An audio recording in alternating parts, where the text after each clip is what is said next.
Allez, c'est l'heure du débrief de ce Grand Prix de Singapour. Pas le plus palpitant des éditions, mais bon. Au moins, il y a eu le mérite d'avoir un peu de rebondissement avec les safety cars et VSC, même si, bon, au final, c'était un peu à la queue leu quand même. Hein. On commence avec les audios. Carlos sur le podium. Aujourd'hui, comment ça s'est passé pour vous? C'était compliqué, vraiment compliqué. Je n'ai pas pu me battre avec les deux premiers parce que j'ai un peu plus souffert avec l'arrière de la voiture. Dans ces conditions, au final, quand vous n'avez pas le niveau de confiance nécessaire, je ne pouvais pas espérer mieux que troisième. Et le but était vraiment de ne commettre aucune erreur, ramener la voiture à la maison et essayer de gérer au mieux ma confiance au milieu des murs. Bien sûr, c'est des bons points pour le championnat constructeur, mais c'est dommage qu'on n'ait pas gagné aujourd'hui. Êtes-vous surpris de temps que ça a pris à sécher? Oui, c'est fou le temps que ça a pris pour sécher. Je ne sais pas. On continue à faire des tours. Et la ligne sèche n'apparaissait jamais au sol. Et on glissait beaucoup. Clairement, c'est quelque chose qu'il faut garder en tête pour le futur. Parce que cette piste est vraiment hors norme, unique sur ce point précis. Charles, ça va être un peu frustrant. Vous aviez la pole position, puis Checo vous a passé, mais vous avez attaqué jusqu'au bout. Oui, j'ai attaqué tout le temps. Mais c'est vrai que le mauvais départ nous a mis sur un mauvais pied. Et après, la course était un peu plus compliquée. Vous avez semblé perdu un petit peu de rythme après. J'avais du patinage, des roues arrière. Et après ça, c'était mort. Physiquement, c'était comment cette course? Difficile. Mais après, une bonne nuit de sommeil, je serai prêt pour le Grand Prix au Japon. Alors, je précise, il est 19h10. Alors, je commence cette vidéo. Pérez, on sait toujours pas. Hein. Ça fait 2 heures que la course est finie, on sait toujours pas. Donc c'est quand même extraordinaire. Donc considérez pour l'instant qu'il a gagné. D'après les dernières déclarations qu'il a dites, a priori, il va conserver sa victoire. Mais bon, on attend d'avoir l'officialisation. Oui, donc Leclerc très bon, rien à dire. Sauf dommage qu'il ait cramé ses pneus à la fin quand même. Quant à Sainz, gros manque de rythme, du pilote espagnol. Et on a vu Pérez et Leclerc s'asseoir. Alors on entend, je ne sais pas d'où vient ça, mais qu'il y aurait 10 secondes pour Pérez. J'ai entendu tout au loin. Tu as mal entendu, Julien. Une éventuelle pénalité 10 secondes. On va prendre ça avec beaucoup de prudence. Ça serait bien de savoir, oui. On a entendu que c'était votre meilleur pilotage. Christian Horner l'a dit. Il fallait garder la voiture sur la piste.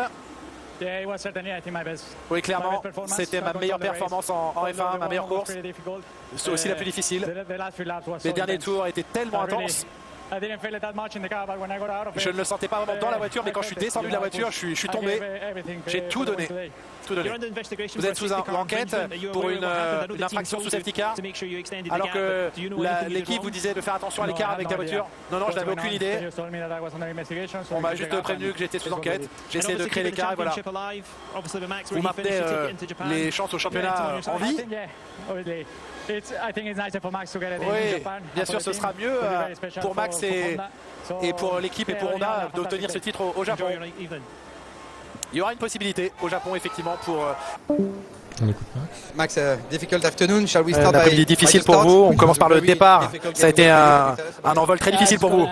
Oui, j'ai pris l'anti-calage, le système. J'ai dû reprendre l'embrayage. Et je suis rentré dans l'anti-calage. C'était déjà mauvais à ce moment-là. J'ai perdu des positions. J'ai essayé de les remonter rapidement, mais c'était difficile, très difficile de les passer. Après, je suis revenu à une position correcte. On est passé au pneu slick. Et quand j'ai voulu dépasser sur Lando Norris, j'ai freiné et j'ai pris une grosse bosse à ce moment-là et j'ai bloqué les roues.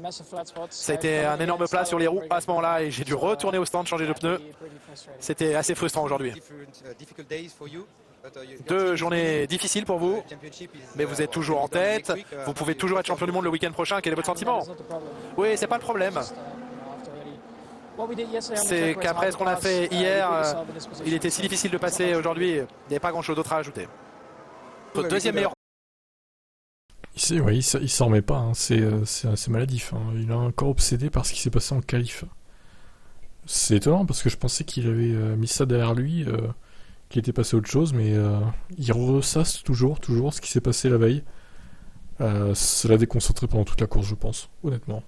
Et vous dépassez Alpine au championnat aussi, vous êtes très chaud visiblement. Super course. pour tout le monde, de toute l'équipe. 4e et 5e, c'est une journée quasi parfaite pour nous. Très bonne stratégie, un bon timing sur les arrêts, on a été patient avant de s'arrêter. Un bon départ, j'ai pu passer Fernando au départ, ce qui était génial. Et après, j'ai géré une très belle journée, une des courses les plus dures que j'ai vécues en Formule 1. Parce que c'est Singapour, la température est incroyable. On est passé d'une piste mouillée au slick, ça rend les choses difficiles.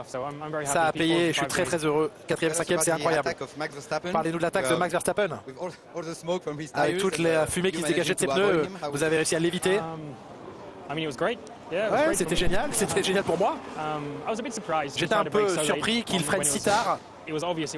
C'était évident qu'il c'était humide hors trajectoire. Je sais pas, c'est difficile, il y avait une voiture beaucoup plus rapide que la mienne.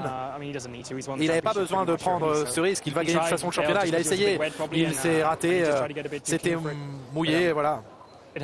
Ça m'a aidé, ça a aidé Daniel, et pour nous c'était parfait. Super coup. Fernando, malheureusement, 2e abandon consécutif pour vous. Est-ce que vous avez senti le problème arriver? Non, je n'ai rien senti. Ça a été soudain. Quelque chose sur le moteur, j'imagine, parce que le son n'était pas vraiment agréable. Et ça sentait un peu l'huile. Donc quelque chose avec le moteur, certainement. Malheureusement, un nouvel abandon, c'est très coûteux. Je perds plus de 50 points sur des problèmes. Plus de 50 points sur des problèmes moteurs. GP2 Engine. Ça ne montre pas le niveau de performance que l'on est capable de prouver tous les week-ends. Si on ne finit pas les Grands Prix alors qu'on termine 5e, 6e, c'est vraiment dommage. Allez, petit tacle Alpine au passage. Si on finit pas les Grands Prix, ça sert à rien.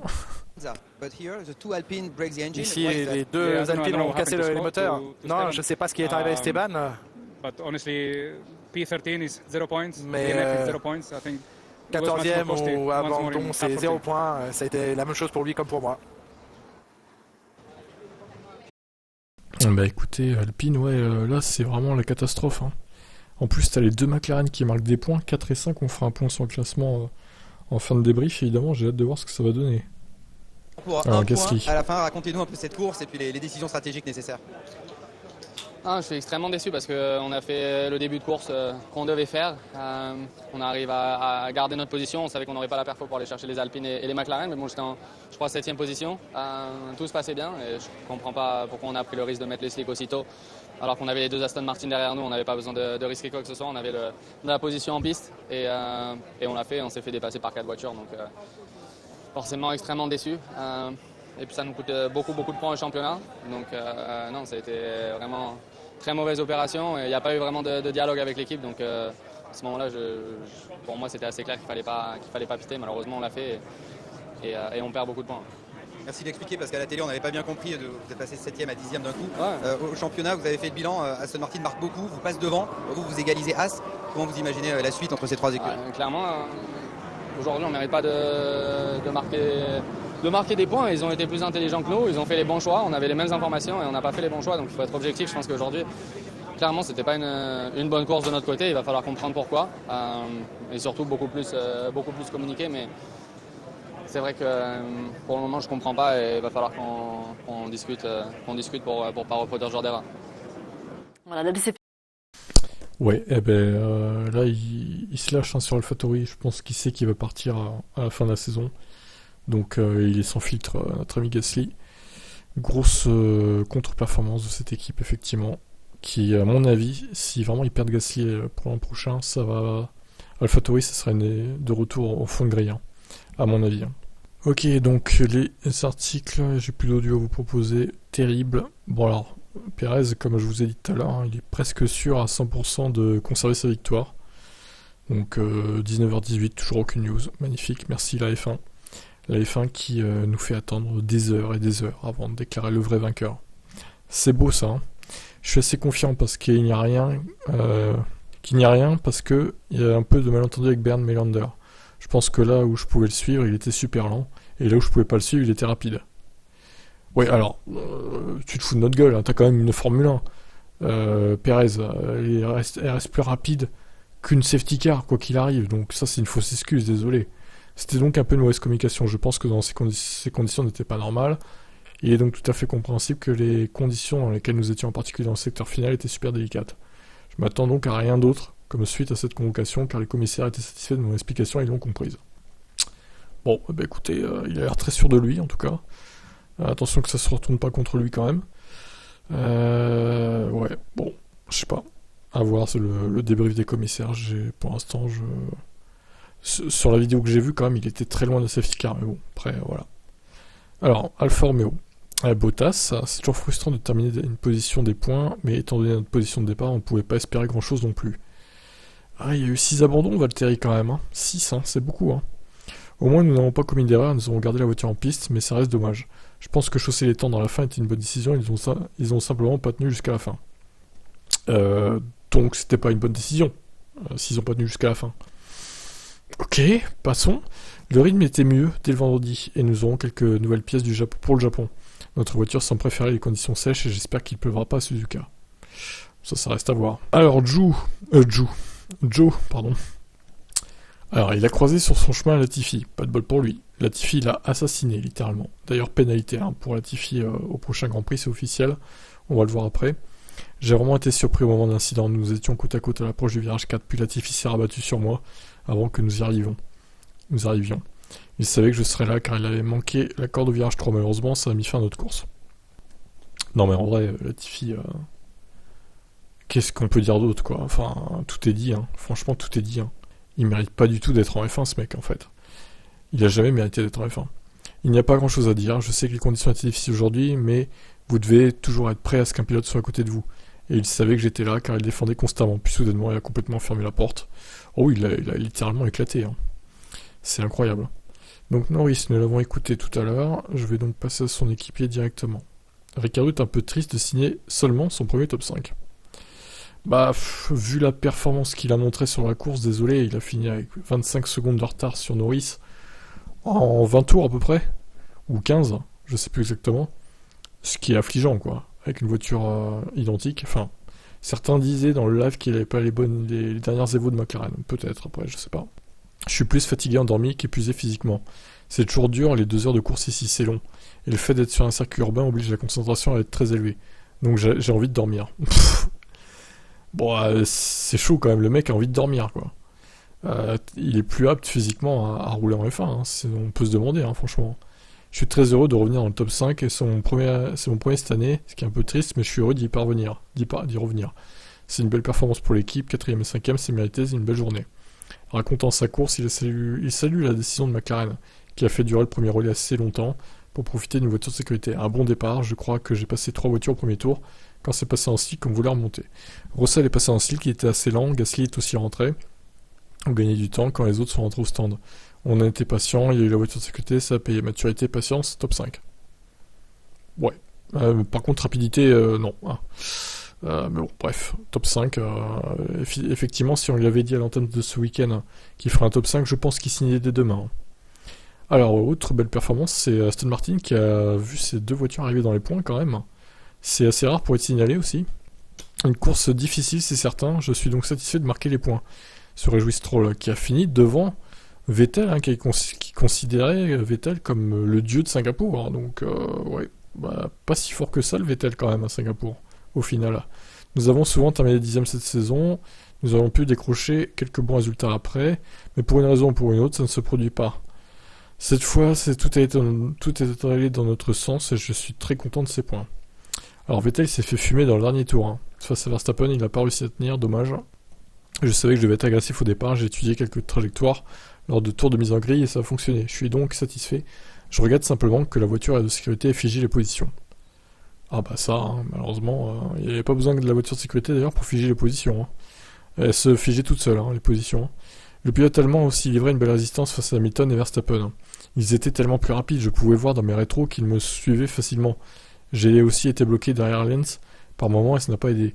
Mes pneus arrière n'avaient plus grand chose à la fin. J'ai tenté de résister à Max, mais ils ont une très bonne vitesse de pointe et ça s'est joué de peu. Nul, Vettel, tu n'as pas tenu Max derrière toi. Scandale, alors que tu as provoqué une erreur à Hamilton. Le mec qui lui reproche des trucs improbables. Alors, les guignols de chez Williams. Parce que oui, Latifi, il était nul. Mais Albon, pas beaucoup mieux, désolé Albon. Est-ce qu'il fallait pas attendre le Japon pour revenir au final, parce qu'il me semblait pas très très concentré, pas très en forme Albon sur cette course quand même. Donc on va voir ce qu'ils se disent là, chez Williams. Frustrant, je dois encore revoir les images, je n'ai eu qu'une vue rapide juste après la course. Il ne s'est rien produit d'étrange. Je n'ai pas freiné trop tard ou quoi que ce soit, mais je me suis fait piéger. C'est assez délicat pour nous de bien faire fonctionner les freins sur le mouillé, mais ça reste une erreur de sa part à Albon. Nous n'avions pas beaucoup de rythme ce week-end. Nous tenterons donc de faire de notre mieux au Japon. Latifi a aussi abandonné suite au choc avec Zhou, également contraint de mettre pied à terre. Jugé responsable, le Canadien écopera de 5 places de pénalité lors de la prochaine course et de 2 points sur le permis, je crois aussi. C'est pas précisé, mais j'ai lu ça aussi. Il était temps qu'il se prenne des points sur son permis, lui, le danger public, là. Dans le virage précédent, je regardais dans mes rétroviseurs afin de savoir où était Joe. Je n'ai pas vu qu'il se trouvait là. J'ai donc utilisé ma trajectoire habituelle pour aborder le virage suivant. Mais c'est grave. C'est incroyable. Je ne savais pas qu'il était dans un angle mort de ma voiture. Malheureusement, il était bien là. Et même si je sais qu'avec le recul, j'aurais dû laisser de l'espace, je me basais sur ce que je voyais dans mes rétroviseurs. L'objectif était de voir le drapeau à damier et d'apprendre de ma première course ici. Mais ma suspension a été endommagée dans l'incident et nous avons dû abandonner.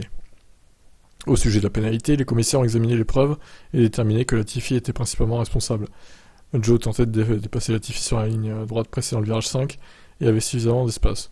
Prenant le virage normalement, Latifi s'est alors rabattu sur la gauche, ne laissant pas une voiture d'espace à Joe, et résultant un contact important entre les deux voitures. Merci pour ce débrief de pénalité. Alors Horner, pareil, très sûr de lui, il ne croit pas à la pénalité de Pérez, il salue sa victoire. C'est vrai qu'il a fait le job, Pérez. Il a fait deuxième au qualif et là il gagne, donc pour une fois, bonne course de Sergio, il faut quand même le dire. Et c'était pas gagné parce qu'il était dans une spirale négative depuis quelques courses quand même. C'est sans l'ombre d'un doute le meilleur pilotage de sa carrière. Dans des conditions difficiles, il a réussi le départ, il a converti le départ en leadership et a toujours été dans le contrôle. Un énorme résultat pour lui, je suis super fier de lui aujourd'hui. Je pense que ça surpasse même sa victoire à Monaco et sous une pression énorme, il a performé. Je pense que nous pouvons probablement lister au cours des 10 dernières années tout un tas de précédents pour ce genre de choses, tour de formation, tour de voiture de sécurité, pilote derrière et plus loin dans la file d'attente. Pour nous, vraiment, ce n'est pas un problème. Ils nous ont demandé de refermer l'écart et nous l'avons fermé immédiatement. La voiture de sécurité roulait très lentement pour essayer de regrouper le peloton et vous pouvez voir combien d'étincelles il y avait au redémarrage des voitures. Parce que sur une piste humide avec les pneus slick, tout le monde veut de la température dans les pneus. Alors évidemment, Binotto n'est pas du même avis. Lors de 2 voitures de sécurité différentes, Checo a commis la même erreur. Nous nous attendons à une pénalité de moins 10 secondes, 5 fois 2 en gros quoi. Nous sommes désolés qu'une décision n'ait pas été prise en course car Charles a ensuite poussé et ruiné ses pneus avant. Réponse, on l'espère rapidement. Donc l'article a été écrit à 17h51, il est 19h27, aucune news. Non mais c'est vraiment, je veux dire, quel sport fait ça en fait ? Quel sport fait attendre ses spectateurs 2h30, 3h peut-être même, pour savoir qui gagne la course en fait. C'est hallucinant. Moi je suis halluciné littéralement. J'ai pas d'autres mots quoi. Alors on va passer à As, qui vient d'arriver. Magnussen et Schumacher ont joué de malchance à Singapour, de petits accrochages lourds de conséquences. Je ne sais pas avec qui j'ai eu ce contact, les dégâts étaient vraiment mineurs. Je comprends pas pourquoi j'ai reçu ce drapeau noir et orange. Ça me semble exagéré. Il n'y avait aucun danger pour la sécurité. Ah ça c'est pas la première fois en vrai.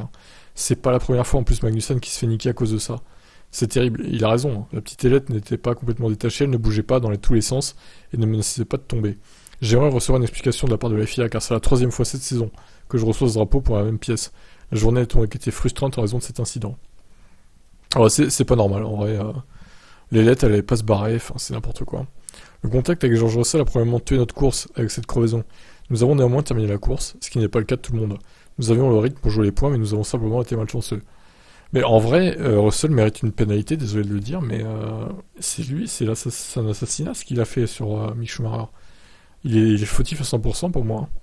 Je savais que George était plus rapide et que c'était une question de temps qu'il dépasse. Je comprends qu'il veuille remonter rapidement, mais sa manœuvre était un peu risquée. Ceci étant dit, nous voulons tous des points, c'est pourquoi il y a parfois ces incidents. Steiner doit être vénère, une course décevante car nous aurions pu marquer des points ici de manière réaliste sans trop rêver. Lors de l'incident au premier tour entre Kevin et Verstappen, nous avons perdu toutes les positions et encore une fois nous avons reçu un drapeau noir et orange maintenant pour la 3e fois alors qu'il n'y avait pas besoin. Nous l'avons dit très clairement à la FIA à 2 reprises et c'est comme si nous étions dos au mur. Mick était très proche des points, presque dedans. et il y a eu un contact avec Russell. Ça m'a mis en course pour les points. Nous avons montré que c'est ce qui était possible, mais nous avons ramené aucun point à la maison, dommage. Bah ouais, dommage, franchement, je comprends pas non plus le drapeau noir et orange. C'est assez abusé, je trouve, ce qu'ils ont fait à la FIA, parce que là, ça méritait pas quand même. Hein. Même si je suis pas spécialement fan de Haas, je m'en fous. Franchement, il méritait pas un drapeau comme ça. Alors, Alonso, on l'a écouté tout à l'heure, évidemment il est pas content, Fernando, 50 points de perdu à cause de fiabilité. On va écouter son équipier Ocon. Nous avons rencontré un problème moteur aujourd'hui. J'ai vu de la fumée blanche sortir de l'arrière. Je pouvais entendre dans le même tour quelque chose qui faisait de plus en plus de bruit. Nous ne savons pas encore de quel problème il s'agit exactement, mais c'était une journée frustrante pour nous. Le point positif est que nous avons une voiture compétitive. Nous savons que nous pourrons compter sur elle la semaine prochaine. J'ai hâte d'aller à Suzuka. C'est un de mes circuits préférés. Je ne sais pas si le problème de Fernando et le mien sont liés. Nous devrons enquêter afin de comprendre ce qui s'est passé. Ce genre d'incident se produit parfois en course. Ouais, bah là, c'est double abandon, hein, qui fait très très mal. Qui fait très très mal, donc je pense que je vais passer directement au classement. Puisqu'on a fait le tour, hein, McLaren, enfin Mercedes et Red Bull, j'ai vu ça tout à l'heure dans des news à part. Moi, je vous invite à aller les voir, concernant notamment Mercedes, qui ont été nuls, hein, il faut le dire, les pilotes Mercedes ont été mauvais, donc l'un comme l'autre. Ça arrive des fois, c'est comme ça. Alors les classements, du coup. Considérons que Perez a gagné, hein, du coup. Puisque là, ouais, faut pas foutre de notre gueule non plus, 2h30 après, je pense que c'est bon. Alors, Verstappen, il marque que 6 points. Ben, c'est son pire résultat depuis la Grande-Bretagne, tout simplement. 6 points marqués. Incroyable. Il reste quand même avec 104 points d'avance. Ça va. En 5 courses, ça doit aller, je pense. Alors, Perez qui revient à 2 points de deuxième place. Par contre, ça va être très serré hein, jusqu'au bout hein, pour la deuxième place. Par contre, là, Russell, clairement, il me semble hors du coup pour la deuxième place. Tout comme Sainz, d'ailleurs. Russell et Sainz, par contre, faut voir ce que ça peut donner en vrai. Hamilton qui au final ne reprend que 2 points sur Russell, putain il pouvait tellement reprendre plus en plus. Alors, c'est vraiment une occasion de gâcher pour Hamilton là, franchement décevant quoi. Alors Norris il a 100 points, 12 points de plus, 66 pour Ocon qui marque 0 points, tout comme Alonso, tout comme Bottas. Ricciardo marque 10 points, ça lui fait du bien au classement clairement, il revient 11ème, il passe donc Vettel et Gasly, et Magnussen, et oui, il était derrière ces 3 pilotes hein, quand même, en McLaren, ça la fout mal. Donc là, ça lui fait du bien au classement, clairement, c'est son meilleur résultat de la saison. Donc, Vettel 4 points marqués, Gasly 1, alors Stroll qui marque 8 points, c'est pas mal, il passe de 5 à 13 du coup.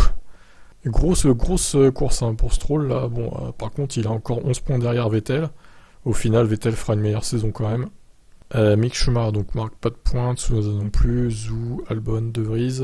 Ah merde, j'ai oublié Tsunoda, qu'est-ce qu'il a dit sur son crash lui aussi là? Ouais, il a pas encore... Ah si, j'ai rien dit. Oui, il a littéralement déclaré 3 lignes quoi.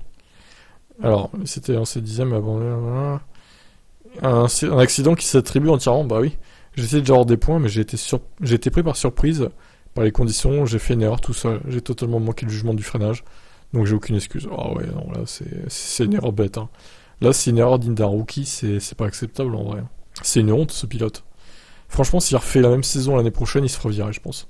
Tsunoda de la F1, il fera pas une 4ème saison, c'est sûr. Alors, classement constructeur du coup, reprenons les classements. Red Bull 31, Ferrari voilà 33, Mercedes, bon ils peuvent dire adieu je pense, Mercedes à la 2ème place au final. Dommage, ils étaient sur une bonne dynamique, mais là c'est fini. Hein. Je crois qu'il n'y a plus d'espoir. Ils finiront 3ème. Bah, dommage. McLaren, donc, qui repasse. Regardez, 22-0. Incroyable. McLaren qui repasse devant Alpine. C'était tellement inespéré, là. Le 22-0 qui fait très très mal. McLaren qui reprend donc la 4ème place devant Alpine. 4 points d'avance. Alfa Romeo 6ème avec 52 points. Aston Martin qui grille tout le monde aussi. 7ème de 12 points marqués. Il grille AlphaTauri et Haas. Incroyable. Putain, AlphaTauri, ils sont 9ème au constructeur, les gars, vous vous rendez compte? Oh la loose. Bon, As, ils vont se faire ramarrer, je pense, par AlphaTauri quand même. Ça devrait pas tenir éternellement comme ça. AlphaTauri, ils ont intérêt de réagir dès le Japon, là, hein, parce que là, ça craint. Hein. Ça craint ce qui se passe pour eux. Puis Williams, bon, ils seront derniers, hein, quoi qu'il arrive. Ils arriveront pas à remonter plus. Donc voilà, bah écoutez, on sait toujours pas qui a gagné officiellement. Bon, je pense que c'est Perez, il est 19h34, aucune nouvelle encore. Je pense que c'est Perez qu'on peut considérer qu'il a gagné, hein, donc voilà. S'il gagne pas quand même, c'est un pur scandale, ça voudrait dire que les résultats des des grands prix peuvent tomber que 3 heures après. Donc, enfin, je veux dire, c'est n'importe quoi cette Formule 1 là. Qu'est-ce qu'ils vont aller délibérer pendant 3 heures pour juger s'il a laissé assez d'espace ou pas sous safety car? Enfin, je veux dire, à un moment donné, on marche sur la tête, quoi. Bon, les prochains rendez-vous avec la F1, bah, c'est dès ce week-end à Suzuka. Alors, je sais pas, honnêtement, si je ferai des lives, vu les horaires des courses, quand même. Là, on part sur des 5h du matin pour les essais libres. Donc, les essais libres, je ferai pas de live. Les qualifs, c'est 7h et la course aussi, je crois. Ou 8 et 7, peut-être. Donc, si je suis motivé en fonction des résultats des essais libres, peut-être que je ferai des lives. Mais c'est pas sûr à 100%. Nous verrons cela. Sinon, les prochains rendez-vous avec la F1, bah écoutez, on a hâte de savoir ce qui va se ressortir de l'enquête de la FIA sur les budgets 2021 aussi. Est-ce que Red Bull a grugé? Aston Martin aussi est dans le lot. Est-ce que ces deux équipes seront pénalisées ou est-ce qu'ils n'auront rien? Écoutez, réponse mercredi, normalement. J'ai hâte d'en savoir plus, et vous aussi, je pense. Sinon, le Grand Prix de Singapour en lui-même, bah, j'ai pas trouvé terrible, honnêtement, moyen, quoi. C'était très long, et moi j'ai vu des voitures qui n'arrivaient pas à se dépasser, qui étaient à la queue leu-leu, malgré le DRS activé en plus. Donc, ouais, c'est pas fou.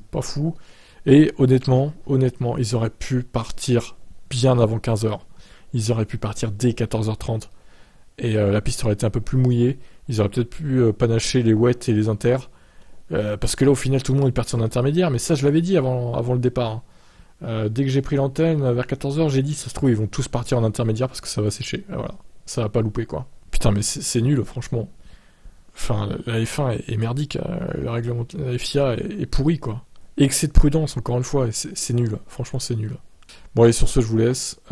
Si vraiment Pérez est pénalisé, bon, bah, du coup, je ferai une vidéo à part. Hein.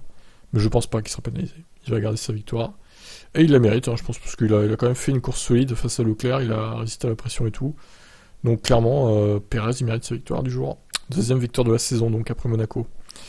Allez, je vous laisse. Bye bye.